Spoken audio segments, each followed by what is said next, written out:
Jadi sebetulnya pajak ini adalah sebagai dasar untuk penerimaan utama di APBN, anggaran pendapatan belanja negara. 80% dari APBN itu berasal dari pajak. Ketetapan itu harus dibayar. Nggak mau bayar? Nggak mau dibayar bisa disita rekening, bisa diambil rumah, bisa segala macam. Itu kan lewat pengadilan juga, Bor? Enggak. Itu langsung. Itu yang namanya Undang-Undang Penagihan Pajak dengan surat paksa. Jadi surat ketetapan itu selama sebulan tidak kita bayar, keluar surat teguran 21 hari, keluar surat paksa, surat perintah melakukan penyitaan itu boleh blokir rekening, dicekal ke luar negeri, ditahan badan tanpa proses pengadilan. Di pengadilan pajak ini cuma ada satu di Indonesia, cuma di Jakarta. Ada sidang jauhnya di Surabaya dan Jogja, nggak ada tempat lain. Makanya apalagi orang daerah pasti tidak terlalu paham dengan pengadilan pajak.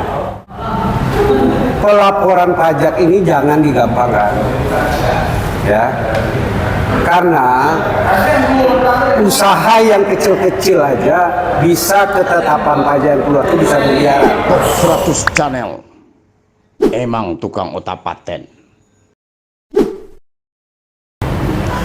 Assalamualaikum warahmatullahi wabarakatuh.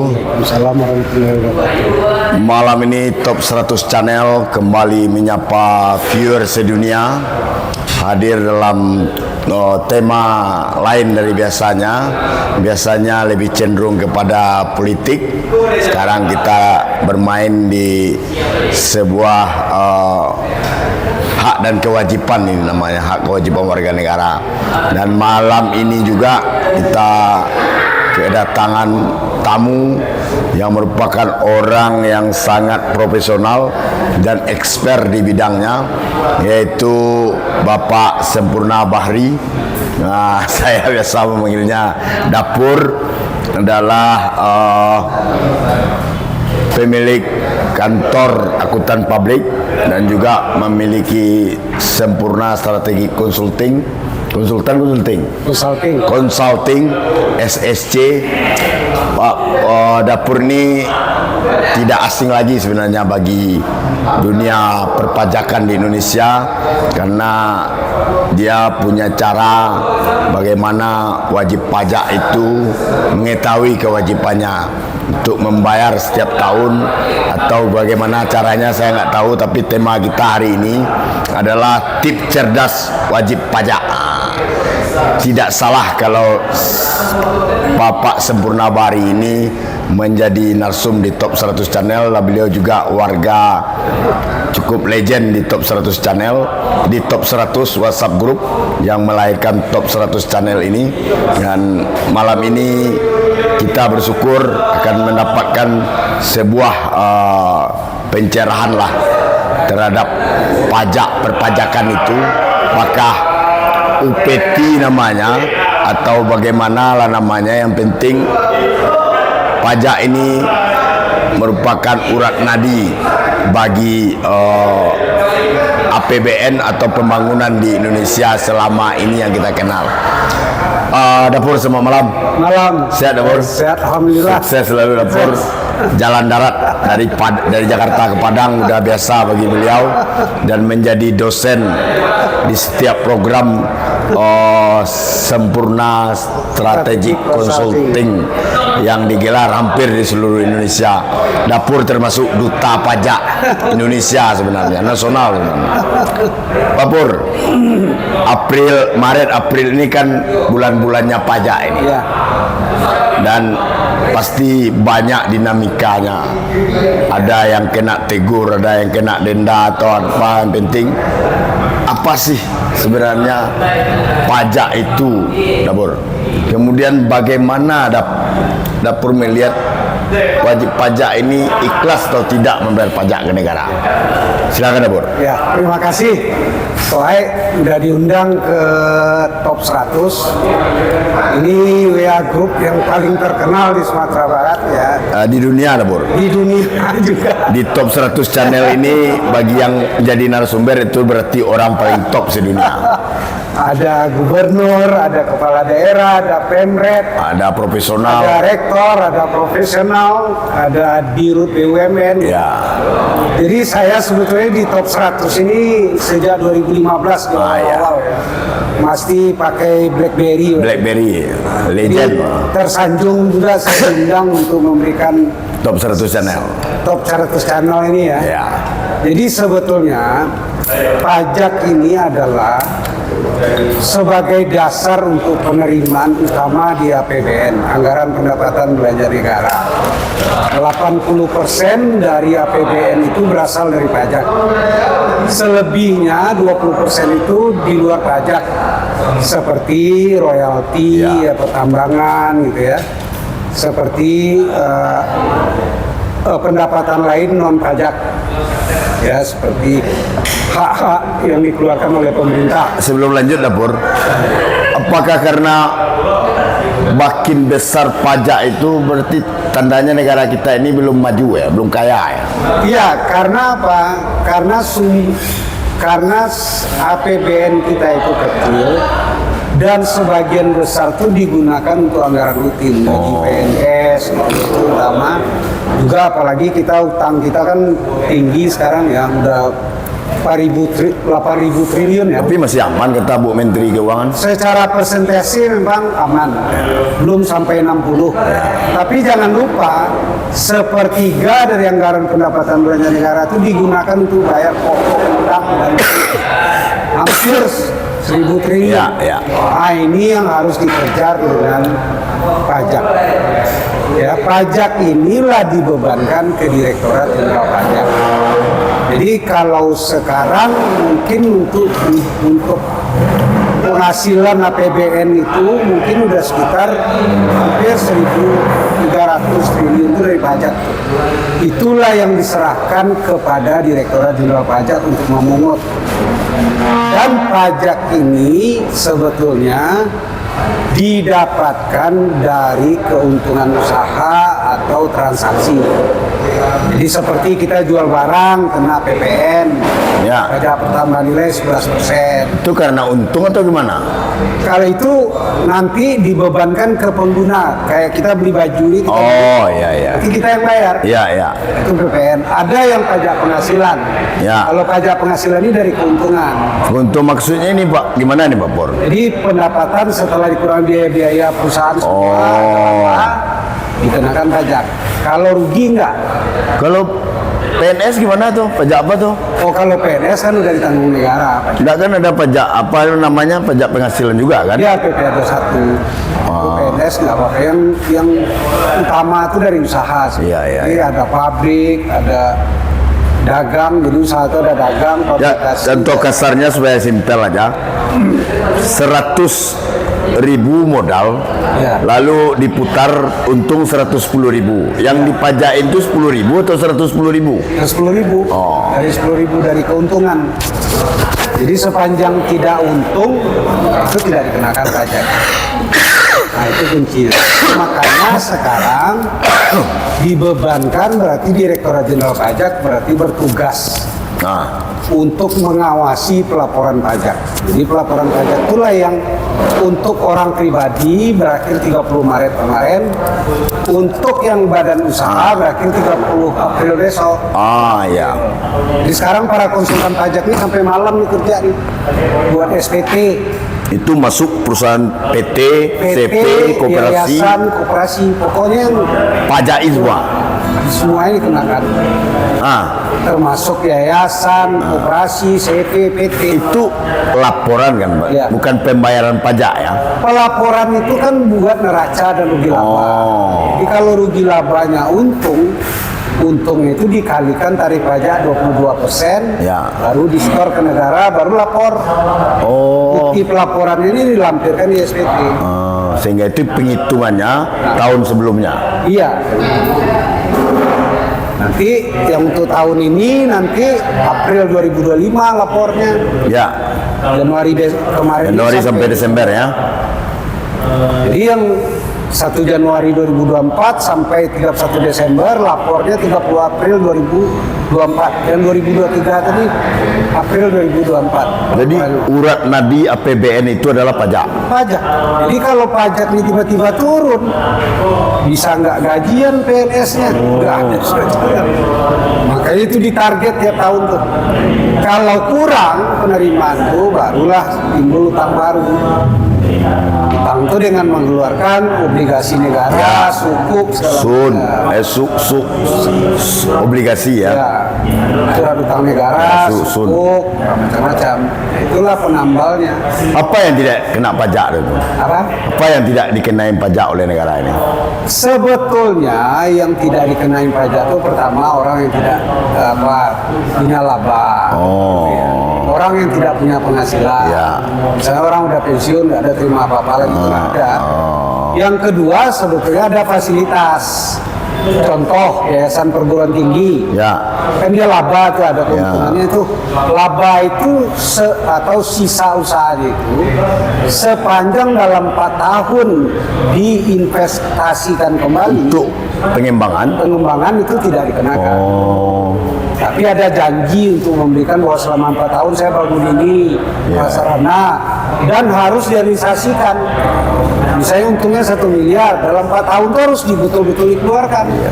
Nah itu yang diawasi oleh Direktorat Jenderal Pajak. Betul nggak 1 miliar ini dipakai selama 4 tahun? Nah selama dapur kan udah berapa tahun nih dapur jadi praktisi? Saya sudah 21 tahun lah ya. Dapur ini kalau ingin tahu, beliau ini memang besar di Padang ya dapur? Iya, besar. Lahir di Padang juga? Lahir di Padang. Lahir menjalankan masa sekolah di Padang semua. Salah satunya alumni SMA Negeri 2 Padang, itu yang jelas Pak. Kemudian alumni Fakultas Ekonomi Universitas Andalas, jurusan akuntansi ya dapur? Iya. Nah, itu hebatnya. Sejak 2003 berangkat tuh ke Jakarta 1994. ya. Jadi kerja di Nike 3 tahun. Setelah itu masuk ke kantor akuntan. Sedang kerja itu ujian konsultan pajak, keluar izin pengadilan pajak jadi kuasa hukum. Jadi untuk yang perkara-perkara pajak sejak 97 itu di pengadilan pajak. Istilahnya pengecara pajak ini ya. Dari 2008 keluar izin akuntan publik, buka lagi kantor akuntan publik. Jadi memang berdarah-darah merantaunya. Berdarah-darah ya. Tidak tewaris ya. Bukan. Saya orang tua dua-duanya guru. Pas baru berangkat tuh orang tua udah nggak ada. Memang merantau badan aja ke Jakarta. Merantau Minang dulu anak. Tulang 8 karet. Modal tulang 8 karet. Alhamdulillah pelan-pelan buka kantor. Konsultan pajak, kuasa hukum, sudah itu jadi dan sekarang suhunya konsultan pajak Indonesia. Bu Menteri Keuangan aja sering konsultasi sama beliau nih. Ini persoalan. Nah dapur, sejak bergelimang dengan itu dapur, bagaimana dapur melihat keikhlasan dari para wajib pajak ini membayar pajak ya dapur? Jadi gini sebetulnya ya, karena sebetulnya jumlah orang yang harus menyampaikan laporan itu ada sekitar 20 juta. 20 juta se-Indonesia. Se-Indonesia terdiri oleh wajib pajak badan dan pribadi. Sebetulnya jumlah wajib pajak itu lebih banyak 62 juta, tapi mereka sebagian nggak perlu pelaporan tahunan. Yang melapor itu cuma 20 juta. Harus melapor setiap tahun. Hanya jumlah orang yang mengerti pajak di Indonesia ini sangat sedikit. Jumlah konsultan pajak yang berizin itu tidak lebih 7.000 orang. 20 juta yang wajib lapor. Wajib lapor. Mestinya satu konsultan itu untuk berapa wajib lapor? Jadi sekarang ini satu konsultan itu berbanding 41.500.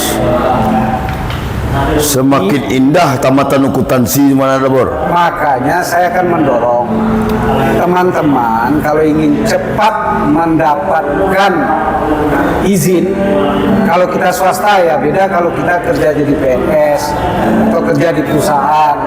Tapi kalau ingin bebas jadi profesional, yang paling apa itu memang di pajak sekarang, karena pasarnya sangat luas. Dibandingkan negara maju gimana, Bro? Negara maju itu yang saya dengar dari luar itu ada yang 1:6. Di kita ini sangat jomplang. Yang punya izin itu nggak sampai 7.000 orang di seluruh Indonesia. Berarti itu peluang ya, Bro? Peluang besar. Jasa konsultan itu. Iya. Karena setiap wajib pajak, terutama yang badan ya PT gitu ya, itu jumlahnya ada sekitar 1.800. Itu harus buat neraca, rugi laba. Rugi laba itu baru bicara akuntansinya. Aturan akuntansi ini kan berbeda dengan aturan perpajakan sebagiannya. Iya, betul. Nah, ini harus disesuaikan. Dan ini tidak banyak dipahami oleh masyarakat. Karena ilmunya unik. Yang kedua, aturannya tiap sebentar berubah. Kita aja yang konsultan belum tentu update semua aturan. Harus lihat Google, dipelajari. Ya, tapi kalau melihat trennya, Dapur, trennya itu kan kalau ekonomi Indonesia ini dibilang kurang stabil, tapi target pajak itu kan meningkat tiap tahun. Itu pasti akan naik terus karena bebannya naik. Karena beban naik, utang naik, biaya gaji pegawai naik terus, otomatis pendapatannya harus naikin. Dan itu pajak aja sumbernya. Dan harus digas dengan pajak. Oh Allah. Dan ini kecenderungannya akan semakin ketat. Makanya sering orang menerima surat namanya SP2DK. Ya. Jadi SPT itu dianalisa dia tuh, ada yang aneh-aneh dipanggil. Dan itu di tahun 2021 surat yang beredar itu sejumlah 3.700.000 surat. Berarti 1/5 wajib pajak di Indonesia. Bagi yang nggak tahu, berarti kan dia butuh konsultan. Sedangkan konsultan kita tidak tersedia. Engkar juga gimana? Engkar dinaikin jadi ketetapan. Ketetapan itu harus dibayar. Nggak mau bayar? Nggak mau dibayar bisa disita rekening, bisa diambil rumah, bisa segala macam. Itu kan lewat pengadilan juga, Dapur? Enggak. Itu langsung. Itu yang namanya Undang-Undang Penagihan Pajak dengan surat paksa. Jadi surat ketetapan itu selama sebulan tidak kita bayar, keluar surat teguran, 21 hari keluar surat paksa, surat perintah melakukan penyitaan itu boleh, blokir rekening, dicekal ke luar negeri, ditahan badan tanpa proses pengadilan. Di mana slotnya untuk berpengadilan? Jadi kalau surat ketetapan pajak ini ya kan dikeluarkan biasanya oleh kantor pelayanan pajak kayak Pratama gitu ya. Setelah kita tidak setuju surat ketetapan pajak hasil pemeriksaan ini, kita ajukan keberatan ke Kanwil. Nah, itu nanti akan diproses selama 12 bulan maksimal. 12 bulan ternyata ditolak, kita tetap nggak setuju. Keputusan Kanwil inilah kita ajukan ke pengadilan pajak. Di pengadilan pajak ini cuma ada satu di Indonesia, cuma di Jakarta. Ada sidang jauhnya di Surabaya dan Jogja. Nggak ada tempat lain. Makanya apalagi orang daerah pasti tidak terlalu paham dengan pengadilan pajak. Makanya sering ngajar saya keluar-keluar ini ngajar begini. Dan lagian tidak semua konsultan pajak itu yang jadi kuasa hukum aktif di pengadilan pajak. Minta nas bayar pajak boleh? Kalau seandainya betul-betul tidak ada, ya, ini nggak bisa lagi. Kalau uang apanya aset yang udah nggak ada, apa yang harus disita? Kalau betul-betul habis ya, sepanjang ketemu pasti disita. Dan itu kadaluarsanya ada 5 tahun. Oke, Dapur, itu kan problematikanya. Sebagai seorang expert yang sudah bergelimang, bertungkus tumus dalam persoalan pajak ini, apa sih tipnya? Tip cerdas dari Dapur itu supaya wajib pajak ini santai aja dia bayar pajaknya. Jadi gini, ya, saya setiap seminar saya sampaikan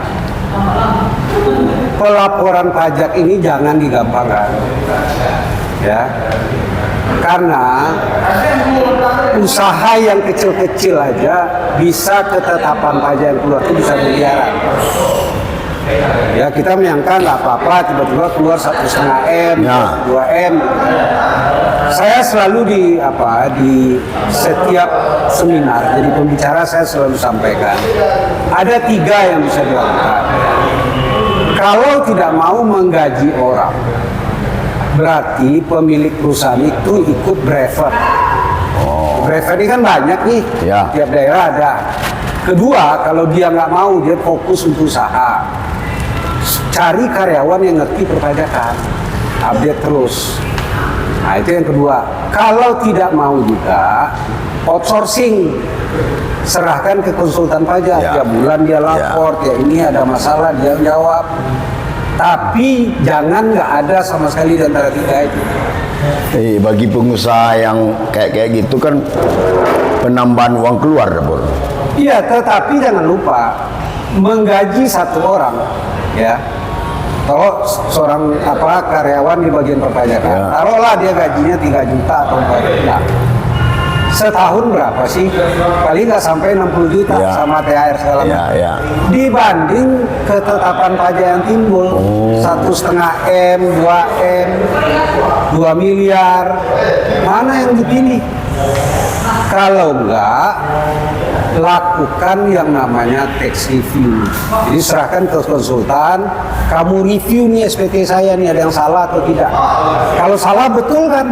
Namanya Bor, tax review. Saya kebetulan keliling Indonesia lagi ngajar itu sambil melakukan di kantor saya. Dan insya Allah aman itu pelaporan, Bor. Ya, kalaupun Dengan kena, tiga- nilainya kecil. Jadi sanksi itu minimal. Jadi SPT yang kita sampaikan itu, Direktorat Jenderal Pajak berhak untuk mengawasi dan memeriksa. Kalau diawasi, itu yang keluar surat SP2DK, surat permintaan kejelasan atas data atau keterangan. Kalau tidak diawasi atau diperiksa ini keluar ketetapan. Ketetapan itu harus bayar atau dilanjutkan keberatan atau banding. Jadi itu yang selalu saya sarankan. Rabe itu mana jo, bare itu masalah itu mah. Memang itu berat. Jadi jangan pernah menggampangkan. Saya selalu bilang, Pajak itu jangan digampangkan. jangan digampangkan. Karena itu setiap orang yang mendapat penghasilan pasti ada kewajiban perpajakan. Nggak mungkin lari. Ya dapur, tapi kan kalau di Eropa, di Amerika, seorang yang rajin bayar pajak itu kan bangga dia, dapur. Nah, itu dia. Dia bisa marah ke orang lain. Saya bayar pajak. Ngapain Anda tanya-tanya saya? Kalau di Indonesia apa sih kebanggaannya, dapur? Hanya menyumbang untuk bayar gaji PNS. Ini karena apa? Karena manfaat bayar pajak itu kan nggak terlalu jelas di Indonesia. Jadi ada orang-orang itu yang duitnya susah, kita ditarikin dari bawah, tiba-tiba dikorupsi, ada yang sampai 200 triliun, ya. Padahal kan kita dikejar-kejar semua. Ya. Yang menikmati segelintir orang, perizinan tambang lah, inilah, dan gayanya hedonis semua itu. Sedangkan kita yang dikejar tiap hari kan. Dan itu terbuka, orang konsulen pajak pun bisa diperiksa semuanya. Sepanjang dia wajib pajak itu terbuka diperiksa. Jangan dibilang kita mentang-mentang konsulen pajak nggak bakalan diperiksa, nggak bisa. Sama aja. Hanya kalau konsultan pajak mungkin dia bisa jawab, bisa buat. Bahkan dalam persidangan pun pertimbangan meringankan hukuman dia di luar negeri itu saya lihat pengadilan-pengadilan ini pasti ada dia rajin bayar pajak. Iya kan, hasil bayar pajak ini betul-betul dipakai. Oh. Jelas hasilnya, dan orang yang melanggar tuh pasti dihukum. Aturannya kan udah jelas. Kalau di kita kan enggak. Masih bisa kijomato Ah, jur. itu dia. Oke dapur, dengan tip itu lalu satu lagi yang mungkin dapur, pola pelaporan pajak itu seperti belum expert dalam memanfaatkan teknologi dapur. Sebetulnya kalau sekarang ya, sekarang ini kan semuanya banyak sekarang pelaporannya pakai internet. Ya betul. Dan itu udah ada di YouTube, udah ada di seminar gratis, Ya. dan penyuluhan udah banyak. Ya. Beda dengan dulu. Ya. Dulu kan harus pakai komputer, kita ketik, kita print. Penyuluhan bisa pakai online juga. Online sekarang di YouTube udah bisa kita lihat semua ini, aturan semua udah bisa dilihat. Beda dengan dulu, hanya masalah kemauan dan betul-betul cari orang petugas pajak itu yang pertama orang yang tekun dan bisa jaga rahasia. Orang-orang yang dipercayalah karena itu rat nabinya kan. Ya setelah itu ada juga kan kebanggaan orang kalau di transaksi-transaksi lain kan disampaikan real time pada bos. Ya. Anda telah bayar pajak hari ini kan ada notice-nya. Kok di pajak kita nggak ada bos? Sejak nanti di 1 Juli, mulai 1 Juli ya. 2024 nih. 2024 ini berlaku namanya Cortex sistem baru di pajak. Cortex sistem sistem. inti perpajakan. Apa itu Dapur? Nanti akan berlaku, nanti kita akun-akun kita itu langsung kita masing-masing punya akun Ya, pajak. ya. Namanya tag akun manajemen. Ya, ya. Mana pelaporan kita yang udah masuk, mana yang belum, mana yang udah dipotong orang, mana yang belum. Nah, ada. itu. Nanti akan ada. Oh, Dan ya. kalau kita menerima surat, dulu kan surat dikirim pakai pakai pos kan, dipanggil, diperiksa, nanti akan muncul di sana. Jadi kita harus rajin-rajin tuh, ada surat dari pajak lah, kita lihat sana. Berarti ada notice. Notice-nya nanti pajak gaji honor Anda narasumber di sini sudah Ada. dibayarkan oleh si penyelenggara. Iya. Ada itu. Jadi dipotong nanti langsung masuk sana. Itu lah. Oh, kan enak itu. Dulu kan enggak, harus dikirim pakai kertas. Sekarang masih juga kayak gitu, nggak ada Dapur. 1 Juli nanti akan ada. Benar Udah- toh. Iya, udah mulai disosialisasikan Nanti namanya omon-omon pula Dapur. Cortex System. Si 20 juta wajib pajak itu. Iya, semuanya ada yang punya NPWP.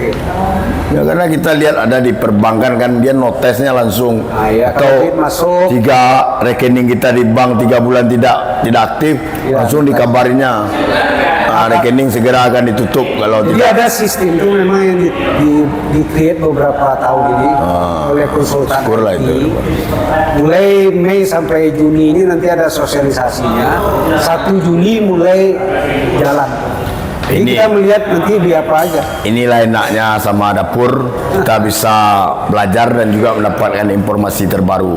Mungkin untuk sesi ini Sempurna Bahari sebagai konsultan pajak terhit di Indonesia ini bisa kita mintakan closing statementnya terkait dengan tema tadi. Banggalah membayar pajak atau tip cerdas wajib pajak. Silakan Dapur. Ya, terima kasih ya. Jadi memang ya pajak ini akan semakin ketat. Jadi seorang yang punya penghasilan wajib melaporkan SPT. Betul-betul SPT itu disampaikan benar, lengkap dan jelas sesuai dengan undang-undang. Karena dalam 5 tahun itu SPT kita itu akan bisa diawasi, bisa diperiksa oleh Direktorat Jenderal Pajak. Selama 5 tahun itu kita nggak bisa tenang. Untuk itu setiap saat kalau bisa menyiapkan SPT itu jangan menimbulkan kecurigaan atau ada data yang kita tidak sampaikan. Karena Direktorat Jenderal Pajak itu bekerja sama dengan instansi-instansi lain datanya. Contohnya dari Kemenkumham, itu ada data siapa pemegang saham semuanya. Misalnya dengan Samsat, siapa yang memiliki mobil di Indonesia ini diserahkan ke pajak semua. Sekuritas, diserahkan semua data siapa yang punya saham di sekuritas. OJK, itu semuanya udah setiap tahun mereka melaporkan. Jadi mereka tuh DJP itu udah sangat, Direktorat Jenderal Pajak itu udah sangat lengkap Jadi misalnya kita sebetulnya rekening 5 di bank, ternyata kita laporkan cuma 2, itu pasti langsung connect. Nggak bisa di apa itu. Hanya cukup nggak orang pajak ini punya tenaga untuk melakukan itu. Misalnya mobil kita 5, ternyata kita laporkan di SPT cuma 2. Nah itu data dari Samsat muncul. Makanya usahakan menyampaikan SPT itu benar, lengkap, dan jelas, sehingga tidak menimbulkan pertanyaan dan kecurigaan. Nah, mudah-mudahan itu aman untuk selama 5 tahun. Itu aja. Oke, terima kasih Dapur. Ini suatu hal yang baru bagi saya sendiri sebagai host sebenarnya. Pertama itu kebutuhan konsultan pajak di Indonesia itu masih sangat besar. Ya. Karena satu konsultan itu saat ini Berbanding 41.000. 41.000 wajib pajak. Sementara yang realnya 4.000 lah nak. Ya. 4.000 satu konsultan 4.000. Kemudian SPT adalah kunci. Isilah dengan benar, jelas dan lengkap. Jangan sampai SPT kita atau Anda semua mengundang pertanyaan dan kecurigaan dari petugas pajak. Ya, Bor? Ya. Mungkin itu kita tutup dengan Sempurna Bari,